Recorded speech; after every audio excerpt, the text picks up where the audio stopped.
At sa mga oras na ito, tayo po ay nasa pangangalaga ni Brother Abdullah Aguilar. Mali. Anong pangangalaga? Siya po ang ating piloto ngayong gabing ito. Piloto pwede na. Pangangalaga tayo na sa panahon na. Wala. Hindi yan. Traveling. Mali pala. Guys, mali pala. Nasa pangangalaga pala tayo. Ay, sorry bro, naka-live ka pala? Hindi siya naka-record.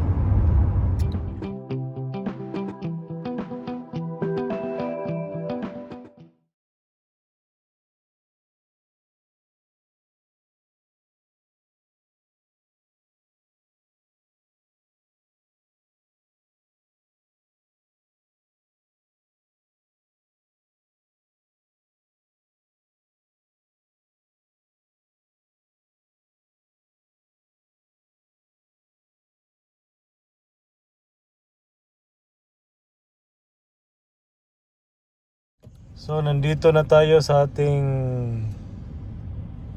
second stop.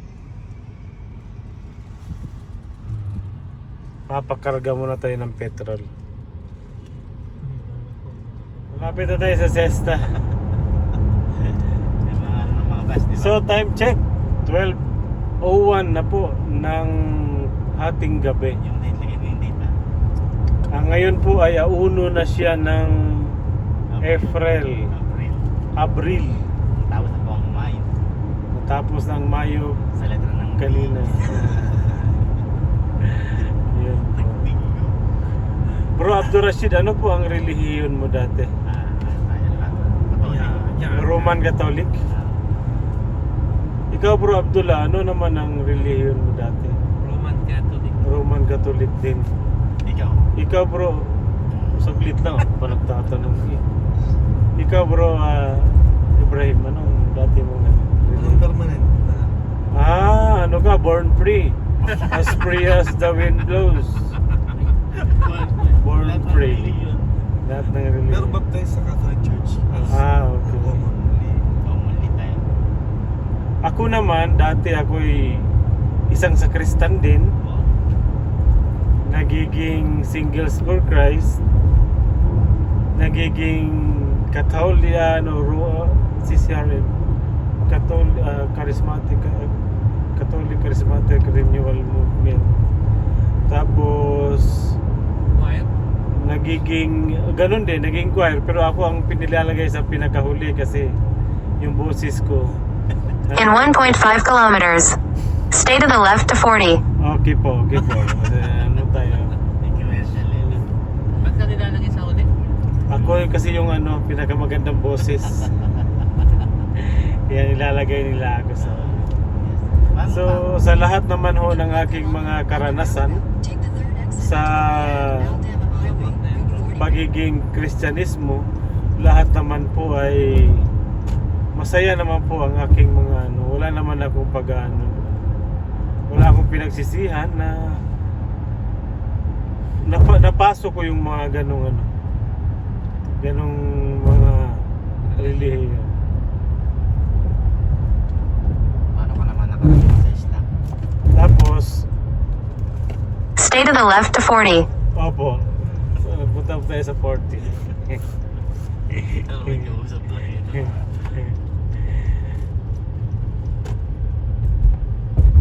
Ang nakakano niya, nagalit siya. Sabi niya, stay ka lang eh. Sa Netflix. Laki ng plano.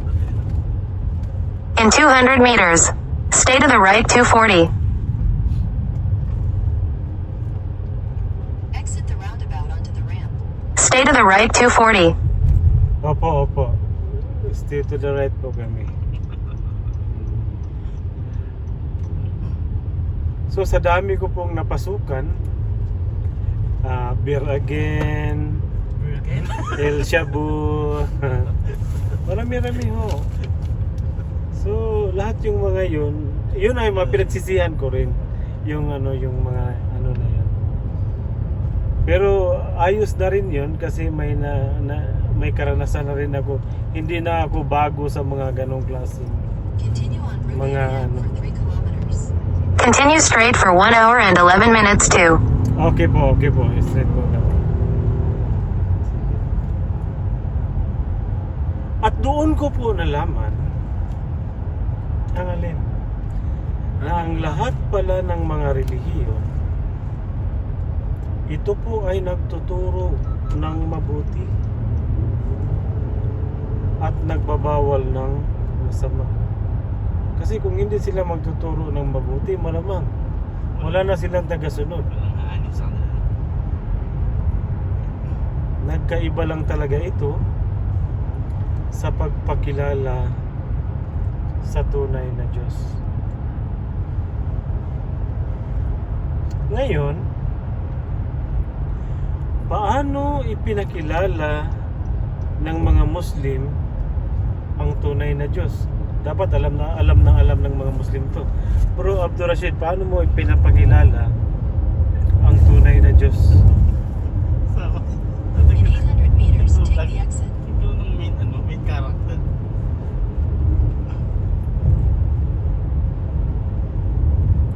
Ni mismo ang tunay na Diyos ay nagpakilala sa kanyang sarili. Sinabi nga niya sa Quran, Take the exit. Innani anallah la ilaha illa anna fa'budni wa aqimi salata li dhikri. Sa malapit na kahulugan. At nandito na po tayo ngayon sa ating second stop. Ma-meet po natin si Sheikh Bakri. Turn right, then you're continue straight for 1 hour and 15 minutes to Okay po. Time check 11:49 na po ng gabi. Gabing-gabi na. Update lang tayo. Nag-aantay si Ustad Bakri doon sa next stop natin. Ayun, si Ustaz Bakri daw ho ay nag-aantay sa next stop namin. Alhamdulillah, next stop. Alhamdulillah.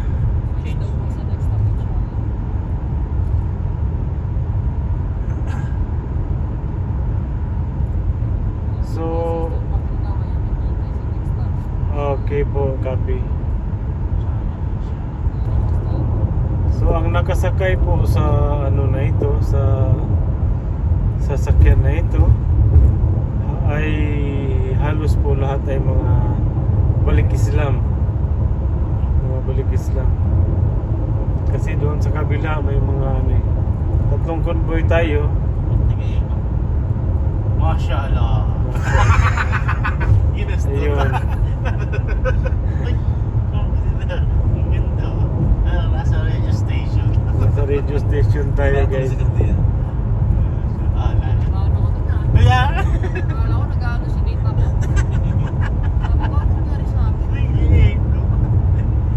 Parang tatanong sa stop next kasi nga minsan gumaganto ako, gumaganto. Ganyan.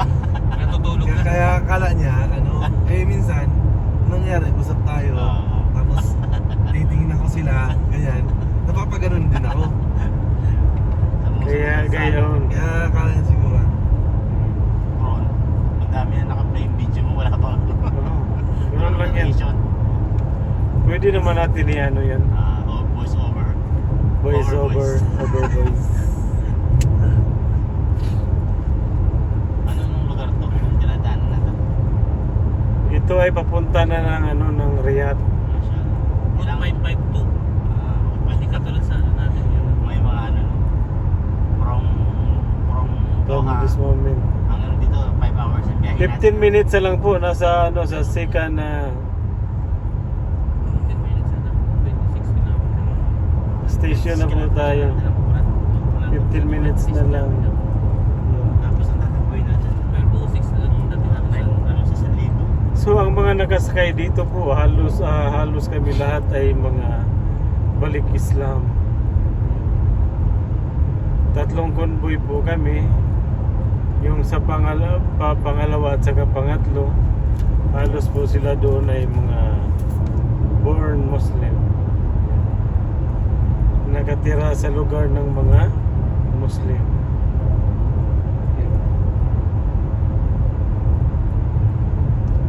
nakatira po pala sa lugar ng mga Muslim, kagaya ng Yung mga Sulu, Hulu, Tawi-Tawi, Marawi, Maguindanao, Sultan Kudarat. Yan yung mga lugar ng mga lugar ng mga Muslim. Pero hindi ibig sabihin na kung ikaw ay nakatira sa lugar ng mga Muslim, ikaw ay may pangalang Muslim,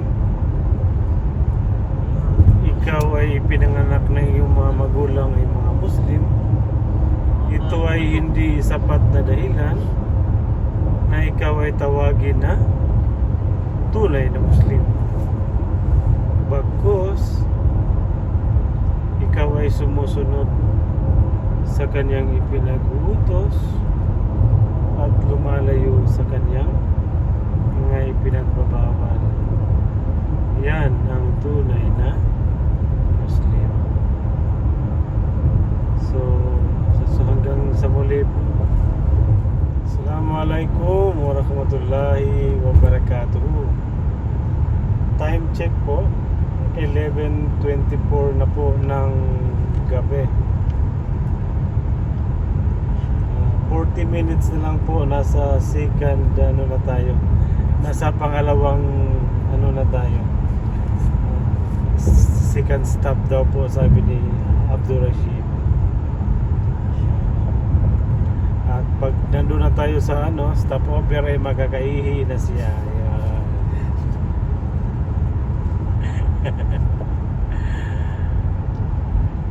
At bilang pagpatuloy, si Propeta Muhammad sallallahu alaihi wasallam, siya po pala ay nagmula sa lahi ni Propeta Ibrahim, ang tinaguriang ama ng mananampalataya. Dali-dali na. Si Propeta Ibrahim, siya po ay isang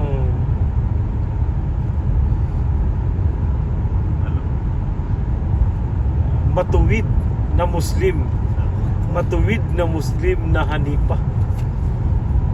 Hindi ko lang maalala yung aya sa Quran, pero yan po ay nakasulat. Brother Abdul Rashid, naalala mo ba ang ano yan, ang aya sa Quran yan? Kaya mo bang ano, ibigay ang dalil na sa masakit mo sinasabi? Okay, pagpatuloy natin ang ating kwento pagdating sa Riyadh. Hindi yung pag